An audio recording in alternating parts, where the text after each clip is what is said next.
Business on Purpose podcast.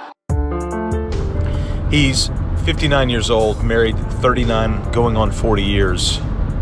He has started and sold about 12 to 13 companies. And he said this statement: when I saw it, it clicked.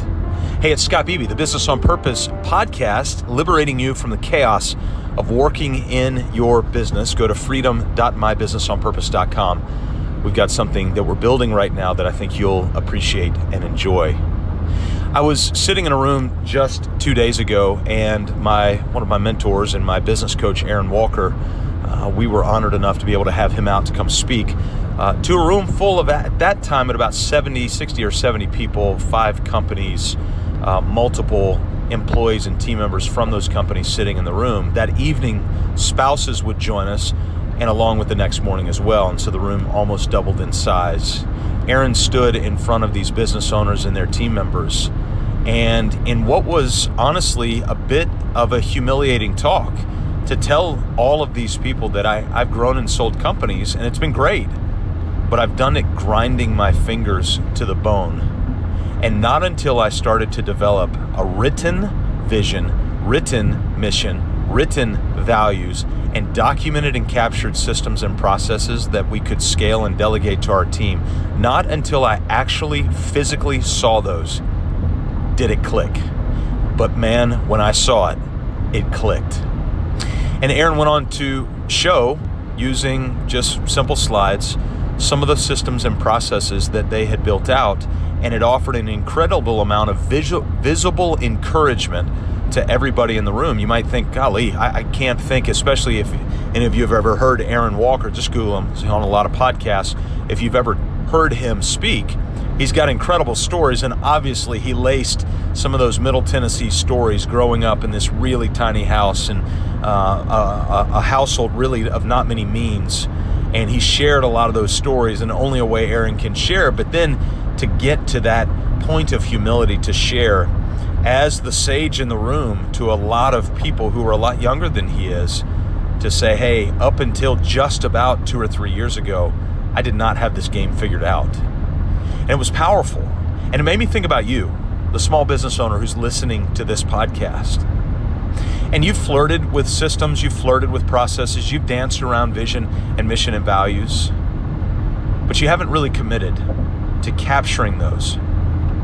See, one of the things Aaron said that was such a value, he said, not only did when I saw it, it clicked, but when I saw it and was able to share it, and our team saw it, it really clicked. And the beauty of having the team see it is their personality is typically, in most situations, different than the owner's personality. The owner's personality is typically one of directness, forward-leaning, act before you think. Not always, but a lot of times. Whereas most team members are going to be think before you act. I need clear instruction, top to bottom, and if you can provide me that instruction, I will provide you great repetition in the process. But one of the reasons that business owners get frustrated with team members is because they're not rhythmically following the process, and the reality is they're not doing it because there is no rhythm to follow. That's where captured and written down systems and processes come in and offer massive value to team members. In fact, I even followed up Aaron's talk with a little Q&A and just check-in points with people. And I said, one of the most human things you can do, and I've said it on this podcast before, one of the most human things you can do for somebody else is to write it down. I love it when we go to somebody's house, maybe we're visiting and they're out of town and they allow us to use their house, my family or Ashley's family, or maybe we get an Airbnb. And when we show up to the house, they've got everything written down.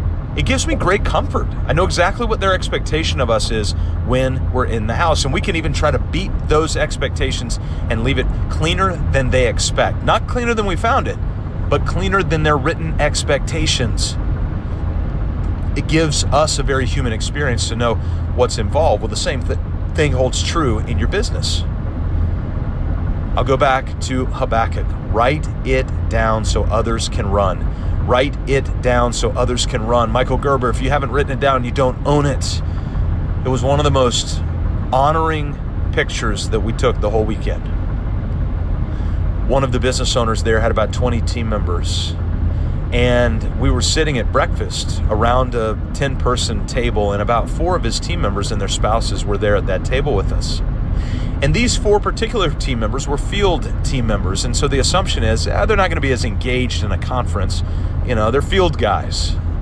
And not only that, but they come from different cultural backgrounds. So you could even say, well, there's cultural differences, so they're going to be doubly less engaged. And I looked up, and it was 8:30 in the morning. Spouses around the table.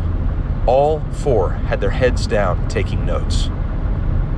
They were writing it down because when you see it, it clicks. Make sure you write it down. You need to write your vision down? mybusinessonpurpose.com/vision. Hey, seriously, go to freedom.mybusinessonpurpose.com. We are opening the doors on something that you as a business owner need to be a part of on June 3rd. freedom.mybusinessonpurpose.com. We'll see you next time, right here on the Business on Purpose podcast.